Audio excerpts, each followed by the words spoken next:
Hello, everyone. We see people joining, so we'll wait just a few minutes before getting started.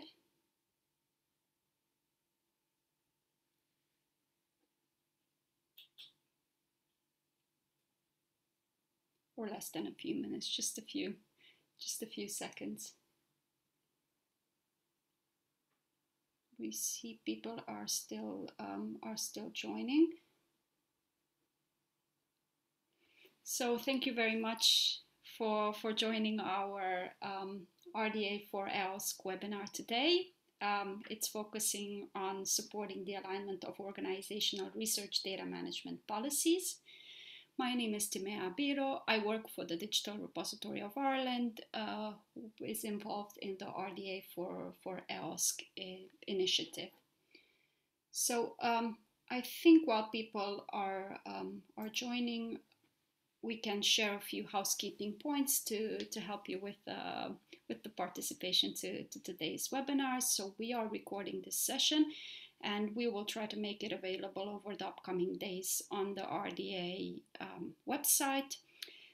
We would like to kindly ask you to use the Q&A function in your Zoom panel, but also the chat if you would like to interact or say hi. But for the specific questions, please use the Q&A, because we can monitor that a lot easier.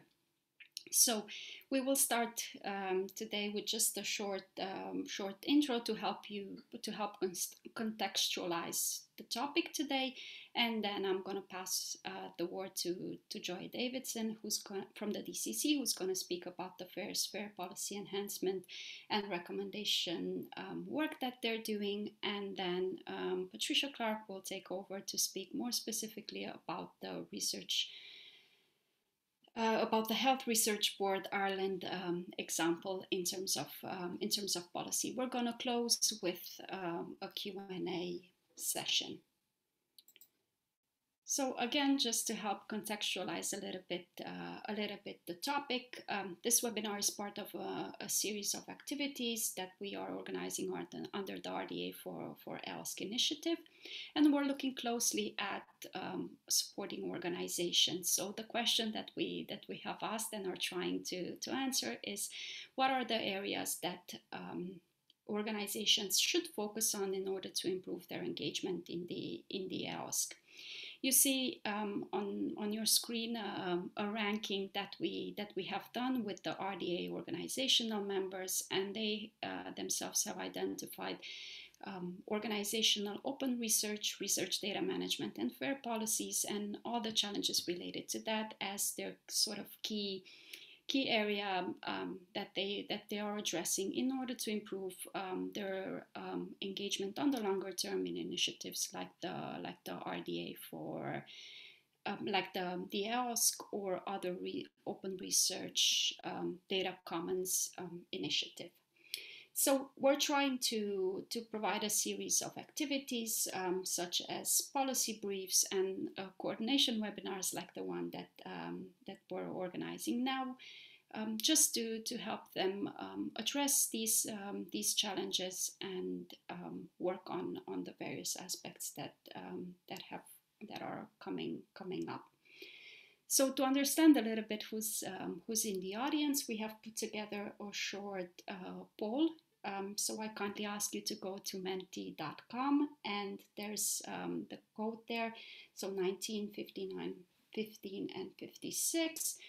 We're just going to go through a few questions around the type of organization that you belong to, challenges in terms of policy alignment, and the drivers and benefits that you see related to this activity. This will help frame a little bit better the discussion as we go along. So I'll try to exit my screen and go to the Menti.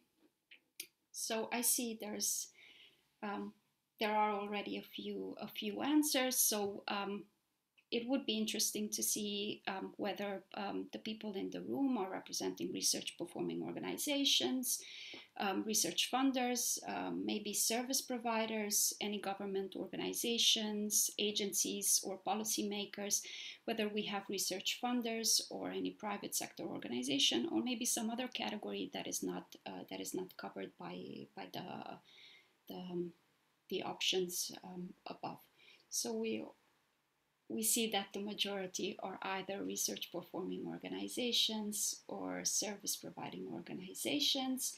We have a few government organizations and a few funders. The Menti will be kept open, so please feel free to answer. I think I'm gonna move on to the next question. So to understand a little bit, well, the essence of our webinar today, we would like to understand whether your organization already has an RDM policy set up. So is it implemented and you're looking into enhancements? Whether it's currently in development, that means that you have a draft that is currently being under review. Whether it's in early stages, so no policy text yet, but still there are discussions underway. You might not even have any activities related to research data management policies, and that's fine.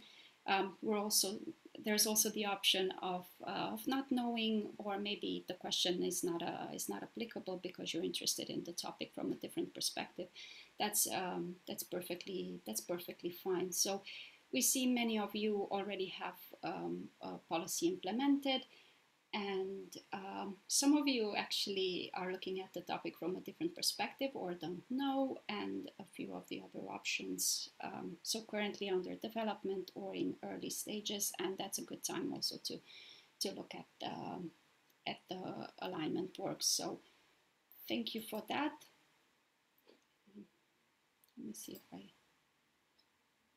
can move this quickly. Okay, so as part of its work to support the policy alignment, RDA4EOSC has developed a policy brief, and in our policy brief we have looked and discussed several challenges that might come through from an internal and external perspective when trying to develop and align the policy work. So internally, it might be just a question of maybe addressing all the expectations internal to the organization, or maybe aligning that with connected policies and some of the more specific relationships, such as the maybe the OA requirements versus data protection requirements.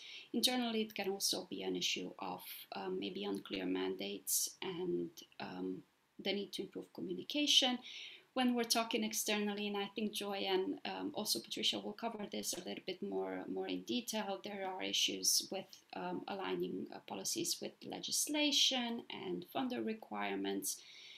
Also disciplinary specifications that need to be considered, and for many of us the international policy landscape might seem very complex, and we know that is fragmented, so that can bring on additional challenges.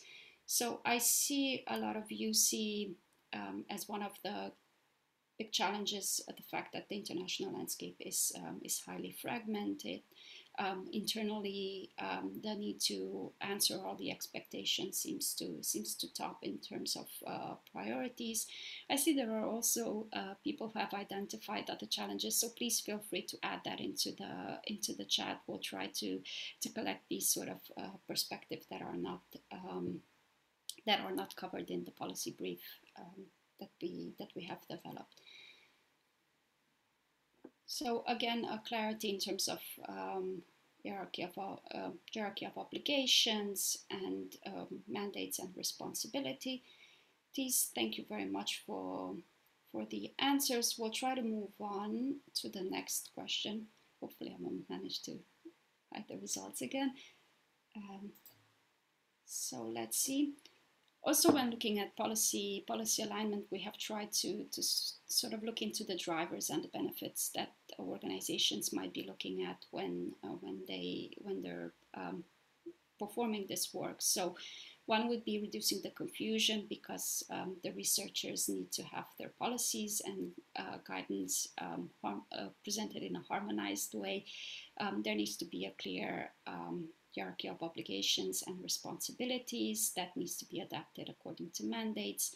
A systematic and aligned approach would, on the long term, help us all have a more rigorous evaluation of policies. And obviously, there's always the reasoning behind the improved internal coordination and efficiency. So just to understand, we are curious to see which are the drivers and the benefits that you see behind this policy alignment work. I see some of the answers coming in.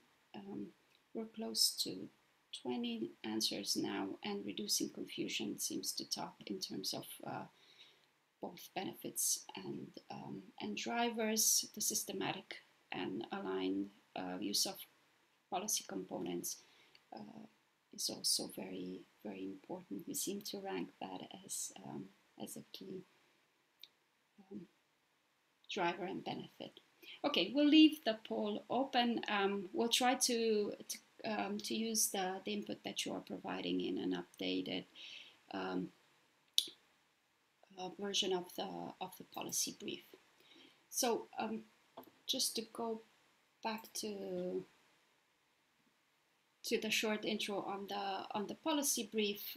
So this is available on the Value of RDA4EOSC webpage on the RDA and on the RDA website, and there you can see some of the recommendations that we have defined for this, that you can actually see already on your screen. So I will stop here and I will introduce Joy, who will cover for us the work of the FAIR project on the policy enhancements and the support that the project is providing for organizations in implementing their FAIR policies. So Joy, I think I'll stop sharing and you can take it over. Thank you. All right. Thanks very much, Timea. I'm just going to try to share my screen. That seems to be working okay. So yeah, as Timea mentioned, I'm Joy Davidson and I'm from the FAIR project. So for about 20 minutes or so, I'm going to give you a bit of an overview of what we've been doing around policy enhancements and some related support. So Timea, please interrupt me if I start running over time. So just briefly, a little bit of information about the FAIR project. It's a Horizon 2020 project. We have 22 partners across Europe. We run from 2019 up until February 2022. So we're just over the halfway point of the project. And really the emphasis of what we're trying to do is to help define the FAIR elements of the rules of participation and to support the fostering of a FAIR data culture and the update of good practices. So that's really the core of the project, is to really realize a FAIR data culture. So one of the things we did way back in 2019 was to try and get a sense of the various different landscapes that we're working in. Part of that was to look at policy and practices. So we undertook quite a lot of desk research and had an open consultation. We got about 106 responses to the open consultation, and we ended up looking at 42 policies of funders, universities, and publishers. And that was to try and get a sense of how well they currently reflected the recommendations in Turning FAIR into Reality report. And based on that initial landscape assessment, we came up with a set of 22 policy enhancement recommendations. And for the next 15 to 20 minutes, I will try to run you through a few of those. And I'll finish up by giving you a bit of information on the sort of support that FAIR is offering as well. So the first recommendation we had is all around, and I think this picked up in the policy brief from RDA4EOSC, and it's this need to collectively agree a set of common policy elements that should be in different stakeholders' policies. We found as we were doing our landscape analysis that it was really, really difficult to compare the content of different policies, and to help us to get over that, we came up with a structured view of the different policies. We came up with quite a lot of elements. I think it was actually 42 different policy features that we looked at. And that just meant that we could map the policy content that we were looking at into this structure, and it allowed us to do more of a comparative analysis of the policies that we were looking at. So we think that that approach is quite useful. And as the year went on, we have seen things coming out from the European Open Science Cloud governance structures. The Strategic Research and Innovation Agenda is one of those. And within these documents, you can start to see that there's a need to start to monitor the policy landscape, and the kinds of things that they are mentioning, as you can see in the box here. They're looking to look at monitoring standardized national open science and fair data strategies, including policies. So I think the key that we take away from this is that we need to move away from just knowing that a policy exists to really being able to understand what that policy covers. So our first recommendation here is really about trying to identify those common policy elements collectively amongst the different stakeholder groups. So again, funders, universities, research performing organizations, service providers, publishers, but to try and agree on those common policy elements, and then to try and get them described in a more structured way. Another thing that we were looking at in our analysis is we really do believe that the policies themselves should be fair, and to that end, there's a real need to start to make policies a little bit more permanent. We found an awful lot of the policies we looked at were just embedded in web pages. There was a real mix between the policy components, the rules as such versus guidance. And there's a need to try to decouple this and make sure that we're really clear about what can be considered rules and what is just recommended good practice. And we need to make sure that these are assigned persistent identifiers and made visible in registries themselves. So that is something that we think is certainly a key activity that has to be taken forward. And we know that this picks up on some of the recommendations in the brief that has been put together from RDA4EOSC, but also previous projects like EOSC Pilot, who also made these recommendations as well. So we certainly would recommend that that is a priority area of work. I think one of the things we found when we were looking at the policies too is that there's a really quick win to be had, because a simple thing that most people can do, but a lot of people don't, is actually just to make clear that the policy comes into effect at a certain date. And if it is superseded at some future date, to make clear what that date is. So I think that is one of the quickest and easiest things we can do, is just to kind of be mindful of the fact that we need to include this information in the policy metadata. And I think that simple thing is actually quite a crucial thing if we're looking to start to see machine readable policies being used in pipelines. That sort of period of validity is going to be very important. When we were looking at the policies, we saw quite a few of the funders are moving towards making explicit reference to FAIR in their policies, which is great to see. But we saw that several others, many universities and many of the publishers don't currently specifically reference FAIR in their policies, but many of them, in fact, most of them do implicitly align with the FAIR principles. Our stance on this in our recommendations is that we can accept both. You don't specifically have to say FAIR in your policy.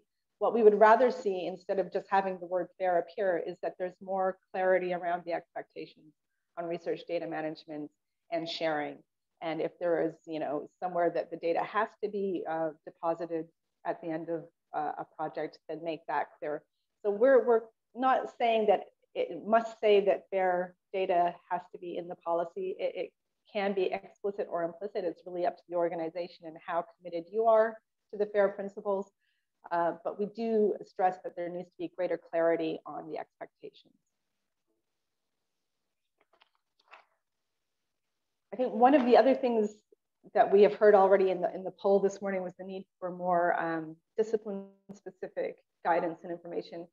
And positively, when we were looking at the policies, we were very pleased to see that most of the policies give a fairly good definition of research data now. So it tries to clarify that it's not just data, it may be other things like software and models and things like that. We think that's a really good step. It's still a little bit more work to do. I think as we're starting to see the potential in things like persistent identifier graphs, the need to try to link up things like physical samples, as well as software and data sets and publications, the need to really kind of look at a broader set of outputs in the policies is something that we need to try to progress a little bit more and to make that clear in the policies themselves. So one of the things we're kind of cognizant of is that will change depending on your discipline. So the kinds of things people work with, the kinds of outputs that we can expect to see, we want to make sure that that is something that is defined with the communities of practice and not just something that is imposed on the communities of practice. So to that end, we're really kind of pushing this notion of collaboration to try to determine what is fair enough for different disciplines. And in that respect, we see quite a lot of good efforts from Science Europe. So they've done a lot of work on their domain data protocols. These are a really great starting point for the data management planning stages and trying to get your heads around what that means in different disciplines. But we also see things like the Go Fair implementation profiles as offering some potential in this area too. But the key thing is we again want to make sure that this is defined collaboratively and not something that is just imposed on researchers. So it needs to be done as a collective activity.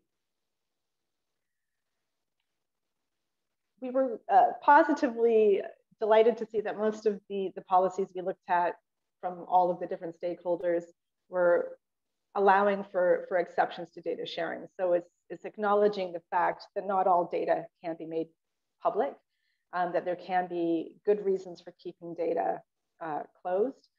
But there was definitely a sense that most of the policies that we looked at were moving and aligning towards the notion that data should be as open as possible and only as closed as necessary. So that was a really positive thing. What we think is still a little bit lacking is the fact that there's not a lot of consistency in how these exceptions are described.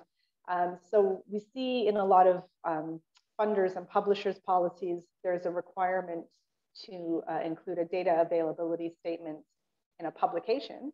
But what we're not seeing is the same sort of approach to including that information in the metadata for the data set. So we would like to see that sort of more holistic approach to making these exceptions clear in the metadata records for the data as well as in the publication. There's work to do to make this more straightforward for researchers, I think, so that they have maybe a chance to pick some boilerplate text. And we've actually, this example I've included on my slide is a nice, simple approach from the University of Manchester, but they've just come up with some nice boilerplate text that researchers can come and make use of. So that would be something that we would encourage other stakeholders to consider as well. In terms of DMPs, most of the policies we looked at did have some requirement or recommendation that data management planning should take place. And I think as we've seen in the policy brief that Timea circulated, there still is a little bit of disparity between the timing of when data management plans are expected from different stakeholders. Quite a lot of them are expected at the grant application stage. Encouragingly, we're seeing more kind of being required to be updated over the life of the project. And a few are now requiring end-stage DMPs, but we would encourage more kind of harmonization on this. And if we were gonna really put our emphasis on any of those, I think what we would like to see is more of this kind of work towards an end-stage DMP, because this is really the chance to see what actually happened rather than what was planned. So in terms of value, I think the end-stage DMP has an awful lot of value to serve as a hub of information and to provide some context and some provenance for the data sets that are selected for retention beyond the life of the project. So that was one of the recommendations we would like to try and push forward, is that there's more harmonization on the timing of the requirements around DMPs, and to really push forward the notion that we should be trying to encourage end-stage DMPs to be published as well. One of the other things we found in our open consultation, we tried to get a sense of what influences researchers to engage with research data management and to try and make their data fair. And the most positive influencing factor we found in our consultation was the availability of local support. So it's really important to try and make sure that any requirements we have in policies are backed up with somebody who can help you to put them into practice, whether that's at the funder level, the publisher level, or at the local level. So we need to make sure that there's no gaps in the support provision. And we've seen lots of examples where universities are setting up and investing in setting up data stewardship at the local level, which is great. But we know that not every university is fortunate enough to be able to afford these quite serious investments in terms of staffing. And we've been encouraged to see that there's lots of other activities where people are pooling together knowledge across different universities. So there's different models that people can approach when looking to provide support. But certainly it is one of the most important factors. So we need to make sure that that support is there, whether in-house or whether pointing to something external. So I just wanted to spend a couple of minutes picking up on some of the specific things that we're doing in Fairs Fair to support some of these recommendations before I hand over to Patricia. The first thing I'm going to mention is the Fairs Fair Policy Support Program. We had an open call for institutions, a broad range of institutions, to get in touch with us if they wanted to work with us. And we had over 70 responses to that. So it was about twice as many as we were expecting. And we've been working to come up with an offer that we can work with as many of those people as possible. So what we'll be doing is working with those who are either with an implemented policy or who have a draft policy in place, something that we can work with. We'll be working with those policies and reviewing them against our recommendations and providing a short summary to them of where they might want to try and align more with their enabling aspects. But crucially, as I mentioned before, we are also going to work with those policymakers to try and come up with a structured version of that policy and to make it available through a Zenodo collection in a machine readable format. So hopefully at the end of the support program at the end of this year, we should have at least 20 to 40 policies in a collection that we can start to play around with, and which could hopefully then be used to populate some of these emerging dashboards and things being used to monitor the landscape. Other things we've been doing in Fairs Fair, we mentioned before the notion of fair enough and what is fair enough for different communities of practice. We've done a bit of work to try and come up with some assessment metrics for the fairness of data. This work really is not something we've started from scratch. It builds on work from the RDA Fair Data Maturity Group and others.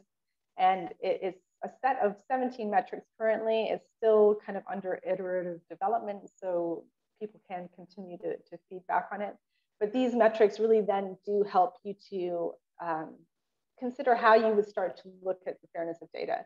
And if we start to look at the scenarios at the top of the slide, you can see there could be value in doing this at the data management planning stage, is trying to plan your activities and making sure your plans are enabling fair data to be a result, but also at the point of ingest into a repository and potentially for others to come back to and look at data and decide if it's fair enough for reuse, or for funders to look and see if compliance with their policies has taken place. So the metrics have been a fairly important bit of work for us. Based on the metrics that we've developed, we have come up with a tool called Fuji, and that allows for an automated fair data assessment. And this is primarily targeted to repositories at this stage so that they can assess the fairness of their data holdings.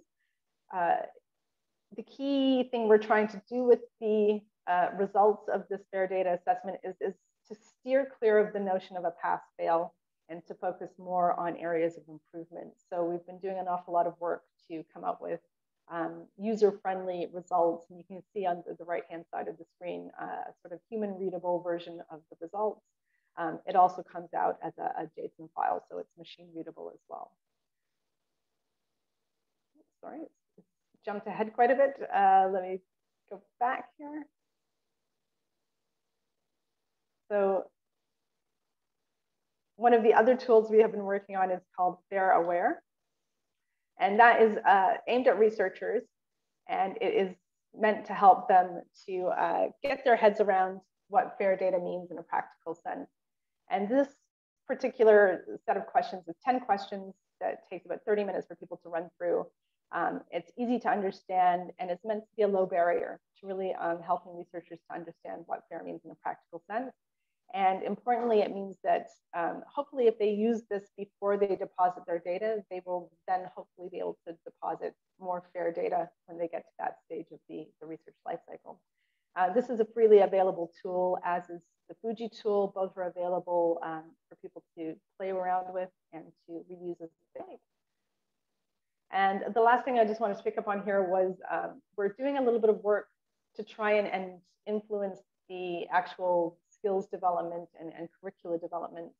So we have worked to come up with a model curriculum, which will help universities to make sure that researchers in different domains are coming out as professional researchers with more of an awareness of FAIR and the role it plays in good research practice. We have a book sprint that will be taking place in June, and as a result of that, there will be an adoption handbook that people can use if they're interested in putting their curricula into their own educational programs as well. And that's pretty much it for me. It's just a quick run through of some of the work we're doing in FAIR is FAIR, and I think we'll have some time for questions at the end. So maybe now I'll just hand over to Patricia. Yes, thank you very much, Joy, for that. We'll try to share all these extremely valuable links with the participants following the webinar, together with the recording. So, Patricia, if you, yes, you can already share your screen. That's very good. So Patricia will go into detail into the example of the Health Research Board in Ireland and its experience with the research data management policy development and alignment. So yes, you might have to swap the screens. Brilliant. Yeah, good. Is that should be okay now, is it?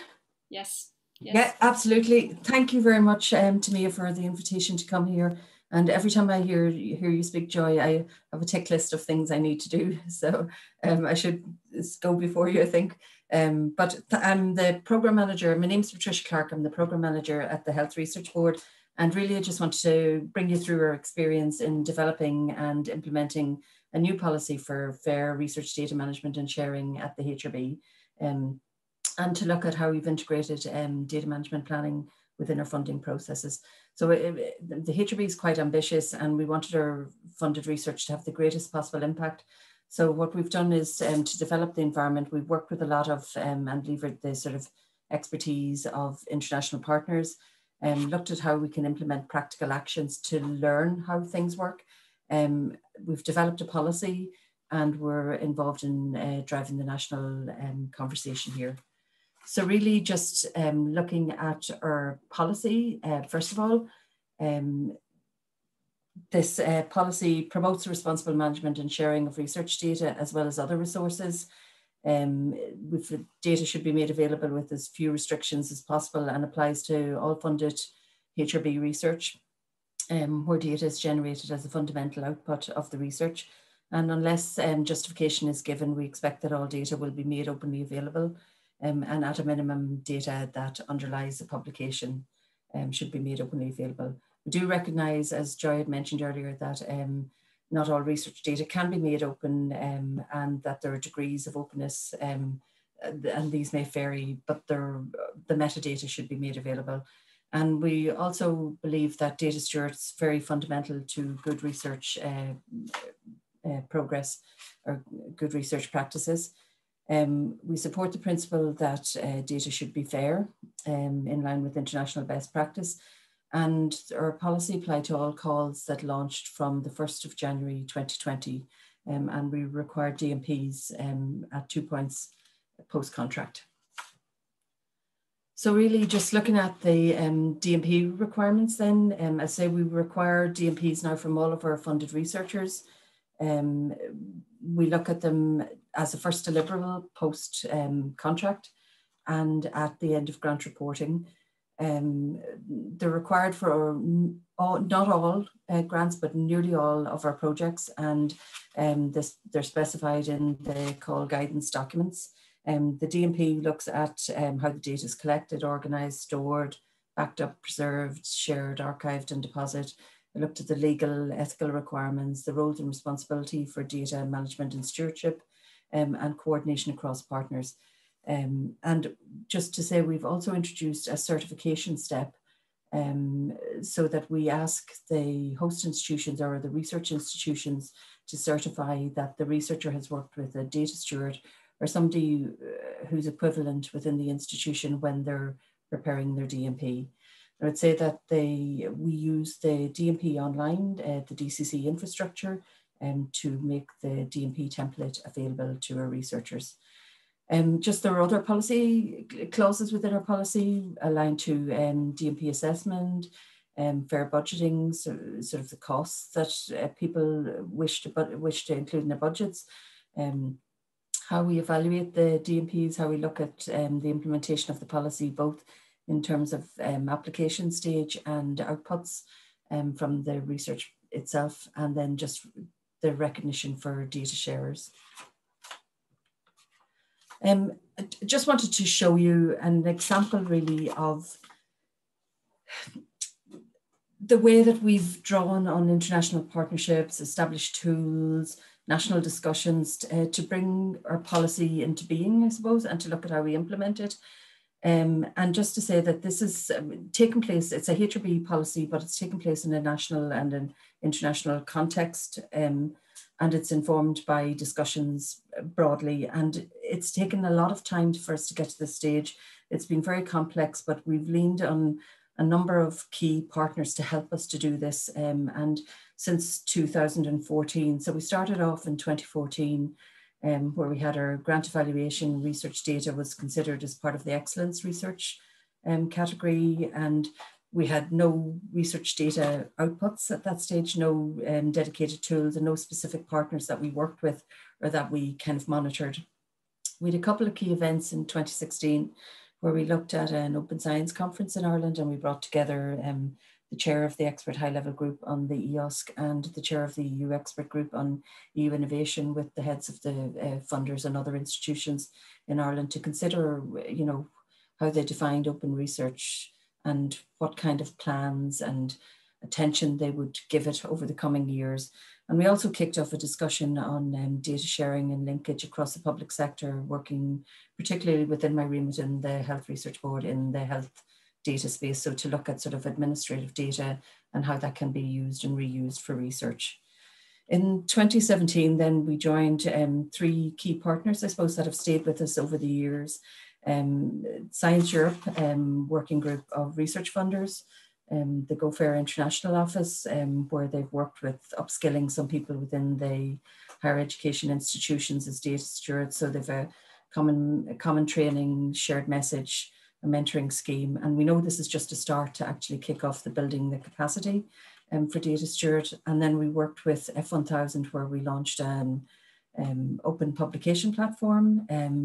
It gave us a sort of a vehicle to set up a national steering group to look at publications which included underlying data attached to publications. And then we also worked on the sort of national system with the 2 of the departments, with the other funders and the different research institutions to kick off sort of a national open research forum, which would look at a coordinated agenda for open research in Ireland, including data, and to bring together all the different discussions that were happening sort of at local, national and EU level.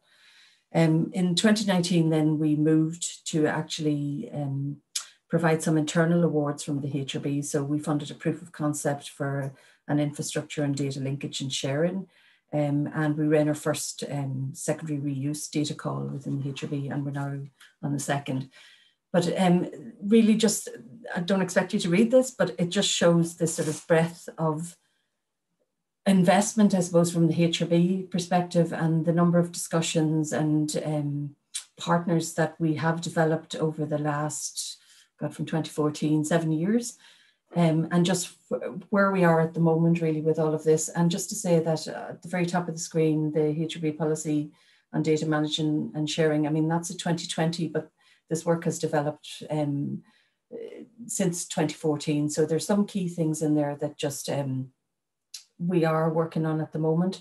A DMP infrastructure service, DMP publication type is machine readable, possibility of a HRB fair data profile, and just really to show you a flavour of the different types of partnerships and people and work that we've been doing over the years.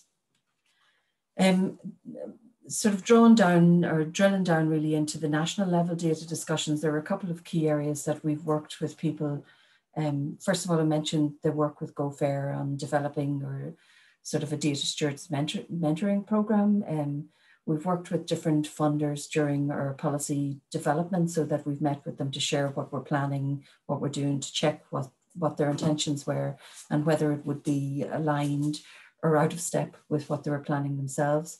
We've worked with the National Open Research Forum, and at the moment there's a working group which to me is involved in chairing on the enabling fair data and looking at the principles and how to bring those forward into coordinated actions at a national level.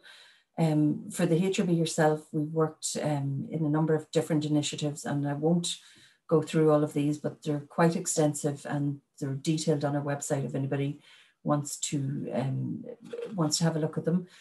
Just the last one on the Irish Orchid Consortium, that's something that we've kind of come to fruition quite recently, and that we're now integrating orchids within our grant management systems.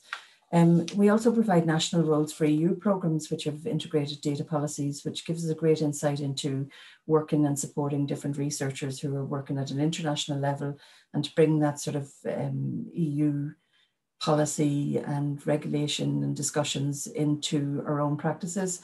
And last year we got involved in a number of new EU initiatives, including the towards the EU health data space and the population health information research infrastructure, which we're working alongside players and stakeholders from different member states.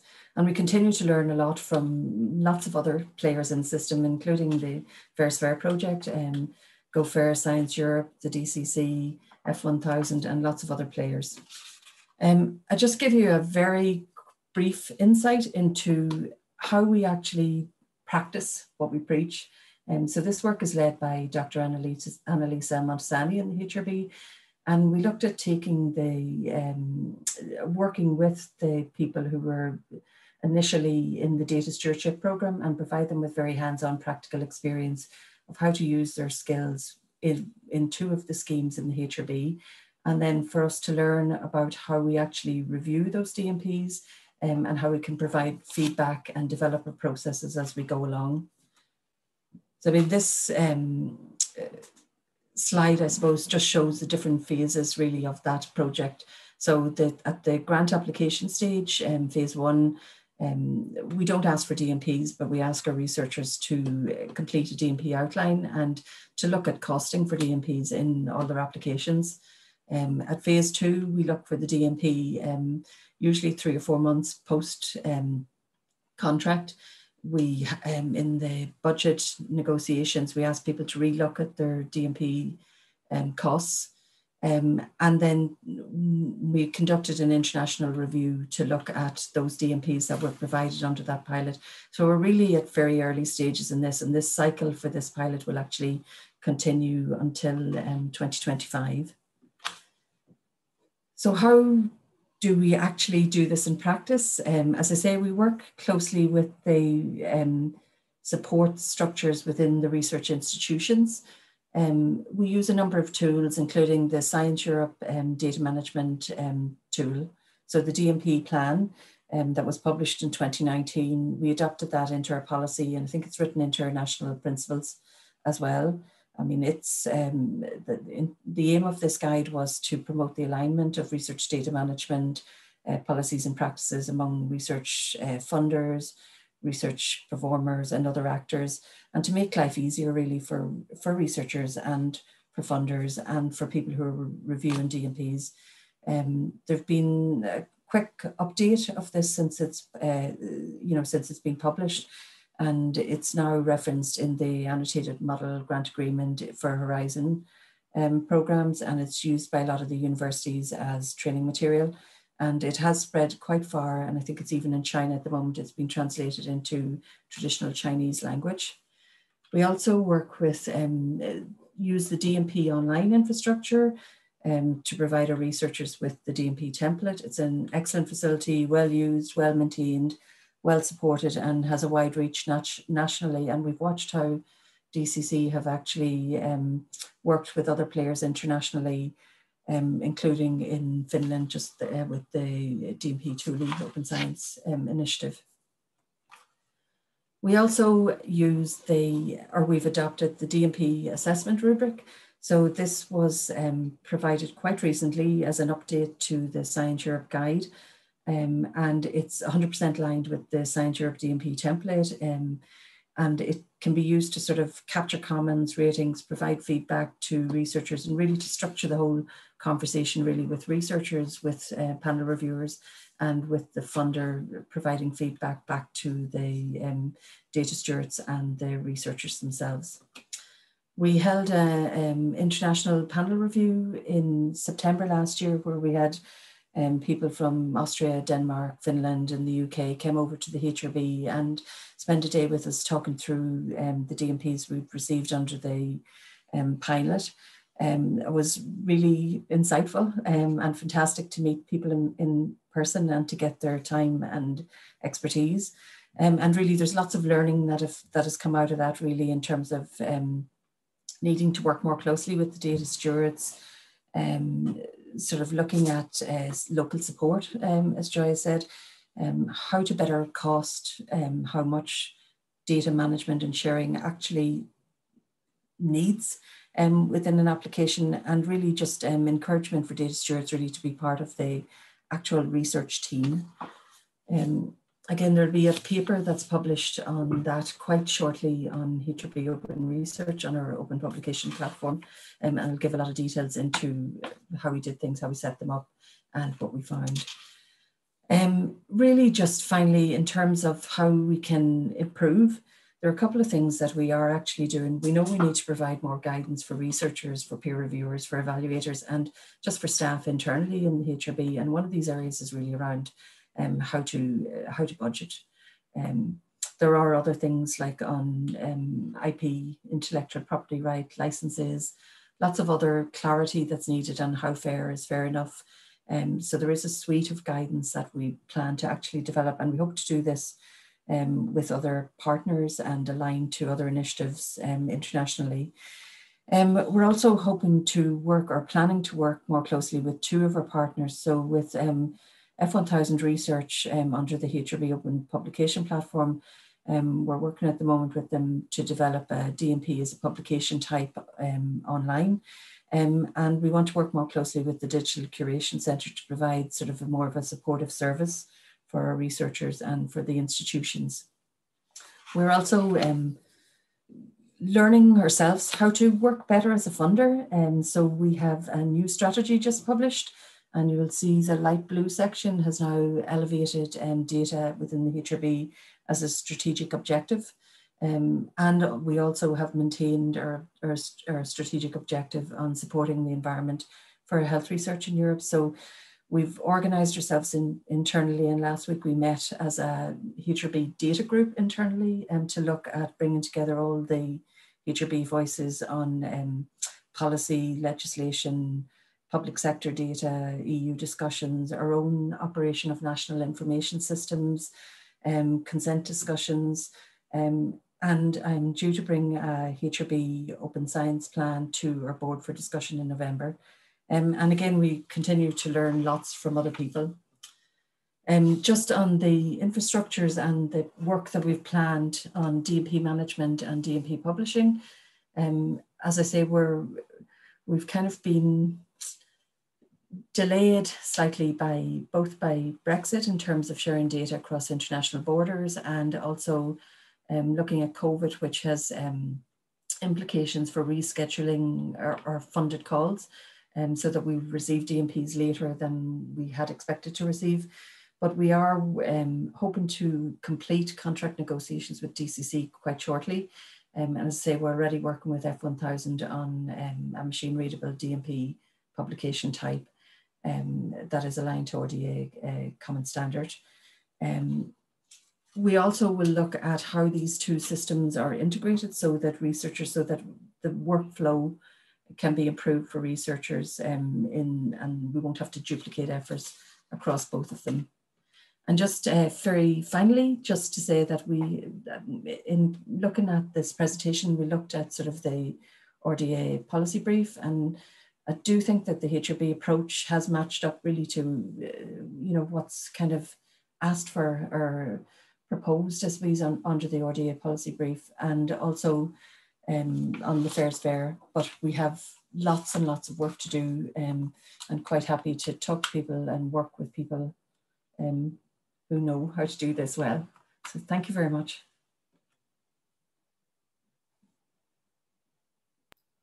Thank you very much, Patricia. That was very, very insightful. Thank you as well, Joy, for that detailed presentation of the Fair's Fair work. I loved very much your thought, Patricia, that we continue to learn a lot, and there are a lot of initiatives that are ongoing, which are very, very relevant. And just to mention one that has been recently pushed forward through the RDA and its recent RDA plenary there, I think that there's an initiative trying to align funders and publishers policies. So that's very interesting, because they are looking at the components that you have both mentioned, so DMPs and other sort of stepping stones that are included in policies, which might be points of contact across the various types of organizations where alignment is necessary. Okay, I think we can take a few questions. We have one that actually has been answered. So Antoine Blanchard is asking if you have come across innovative ways of capturing and presenting a research data management policy, something other than the usual PDF document. I'll let you, Joy, detail the answer. I wouldn't say what we're doing is innovative as such. It's a simple way that we're looking to just provide a structured description of the content of policies. So I've shared in the chat the link to the template that we used, which outlines all of the different policy elements and the sort of answers that you can expect to have with them. I think where the innovation might come in is how those structured descriptions can be used. So we know that lots of people are working on prototype dashboards to try and pull in different elements of KPIs associated with EOSC readiness. Policies is one of those. So I think just to say, we think that this is a step towards that innovative approach. So it's not innovative in itself, but it's a step in the right direction. Patricia, is there anything that, from that point of view, the HRB is looking at? And I think that also, like, towards its own presentation of the policies. I mean, one thing I would say is that even though we've been working in this space for a while, we're still very early on in the process of getting DMPs. I'm trying to think, God, I mean, I do think that being able to publish a DMP and show best practice and give credit to data stewards who've worked on this, and to look at how the DMP is connected into different elements of the research. And that's something that F1000 are working with us to develop on our own publication site. So I think for me, that's quite an interesting way of doing things, and it's really a state of the art for us. So it's kind of looking at, well, what's possible, and what would be useful, and will it work, rather than having something fully formed that we can actually share with you. So I think we watch the space, but hopefully we will, and we're quite we do want to learn how to do this well, so that's why we're kind of looking at the entire picture rather than just one small part of it. Yeah, and you mentioned before that it's such an iterative process, and you're building on previous experiences and enriching with all the organizations and initiatives that you're involved in. So it is, yeah, incredible work. I see that actually both of you have mentioned DMPs, have actually discussed it in detail as one of those stepping stones or components that policies can align and should align on, especially. So, and I see that Natalie actually has a question on that. So what are your thoughts on fully assessing the DMPs at the funding application phase? So as a component, sort of as a key component in addressing the policies. Yeah, God, I mean, I suppose different systems are at different levels of maturity. I kind of feel that the DMP in an Irish context, it's at very early stages of use. And for us, our focus at the moment is on developing, changing culture, looking at how to get people to work together, rather than looking at the actual quality side. So that step that we've put in to sort of get sign off at the research offices, sign off by the data steward and the researcher together to make sure that they've all worked together, if you know what I mean. We see that as kind of a good step towards changing or making sure that everybody's kind of included who needs to be included in the process. I think, I mean, what we're looking at, when we have lessons that we've learned from using the rubric, the assessment rubric from Science Europe, and it was great to actually get some of the people who'd worked to develop that within Science Europe to come over to Dublin and actually use it in practice and show us how it would work. As I say, that's been written up at the moment, and Annalisa should have a paper ready quite soon on that. But you know, and that'll look at some of the changes that maybe were needed, but how that helped us to structure things and how what we actually provide as feedback out of that process is actually has been very useful for us as well. Again, we'll have to go and look at some of the tools the newer tools that Fairs Fair have mentioned and see how those could be useful for us. And then, I mean, things are developing so quickly, it's just a matter of trying to keep on top of the speed of development and to look at what the HRB actually needs to do. And that's why we're taking sort of a step back and looking at the sort of whole open research agenda for the HRB and how we can build sort of a sustainable plan for all of the different elements that we're working on. Not sure if that answers anything, but yes, it does. Well, science, the guide, Science Europe, the guide that Science Europe has put together and has actually released a new version of it at the beginning of the year. I think you mentioned that in your presentation, Patricia.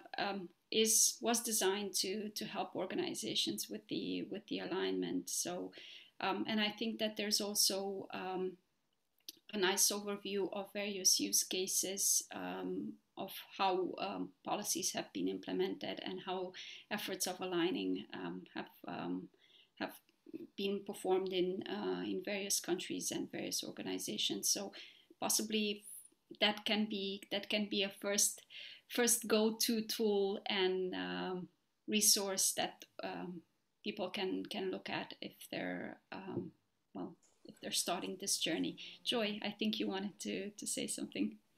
I guess just to say, I echo what Patricia said. I think that the key thing is really to get people to change their practice and not to have this as an administrative hurdle. And I think that's how many people still view the data management plan. And I think to get around some of this, there's a lot of work still that needs to be done to join up internal processes like research, ethics, approval, and things like that. And I know, you know, at my university in Glasgow, there has been some work to try and get these workflows tied up. So I think the more that the DMP ties into other parts of the research process and thinking about how you go about research and just becomes part of that process rather than this notion that it's just a box ticking exercise that you have to do to get the money, I think that's the right way to go. So I would echo everything that she said. Thank you. We have another question. Patricia, this is for you. You mentioned a few criteria to evaluate the data management at the end of the granted project. Do you already have experience in monitoring this criteria? How do you plan to deal with the projects that cannot yet deliver the information required? So DOIs, metadata, etc. at the end. Yeah, good. I mean, the very short answer is no, we haven't experienced, because the DMPs, by the time, you know, they work through the system, you know, if the policy came in 1st of January 2020, it takes a couple of years for them to work through the system. So we haven't. So, I mean, all I can say is that the way that we evaluate is that we use the payback framework. And again, if you go to the HRB website, you'll see the details on that payback framework and the kind of things that we record as outputs of the research. And they're the kind of things that we will be recording. But we do have to look at that in more detail of, you know, pulling in some of the things like DOIs, metadata, that kind of work. I mean, our intention is to support the system to put these in place rather than wait till the end of the project and then say, look, Jesus, you haven't done this. So, and we're learning as we do it as well from the HRB. So as I say, the work with F1000 research has been fantastic in terms of kickstarting some of this aligned to publications, looking at DOIs for data, for underlying data. We're working with different players on different aspects of metadata, involved in some of the European conversations really on metadata. And also this feeds into other discussions we're having on secondary reuse of data and working across the statistics bodies and the health service and the health system on how these things have been developed in other countries and other member states. But happy to get any advice from anybody. Yeah, I think also the rubric that you mentioned from Science Europe is also a very useful tool, sort of that people can use to evaluate DMPs. I think that was the purpose of it, and an additional enhancement on that. You've mentioned that in your presentation. Yes, absolutely. And this is all available online, and it's in the updated Science Europe guide. And it actually was, you know, when we held the first international panel, it was actually really useful to help to structure the conversation around what we were actually looking for and how we structured feedback on, you know, on different DMPs that came through. And there were very varied quality from even within the same institution. And at that stage, even we looked for reports from the institutions on how they found it. So we fed in a number of things of the DMP, the institutional focus, the feedback from the international panel, and considering that in how we actually develop how in taking this further. Thank you very much. I don't think we have any additional questions, and we're at the top. We're actually past the hour that we have foreseen for our webinar. So we will share the recording over the upcoming days. Please join me in thanking Patricia and Joy for sharing their insights with us today. And well, thank you all for joining the webinar. We hope to see you at the next one, and well, have a lovely day. Thank you. Thank you.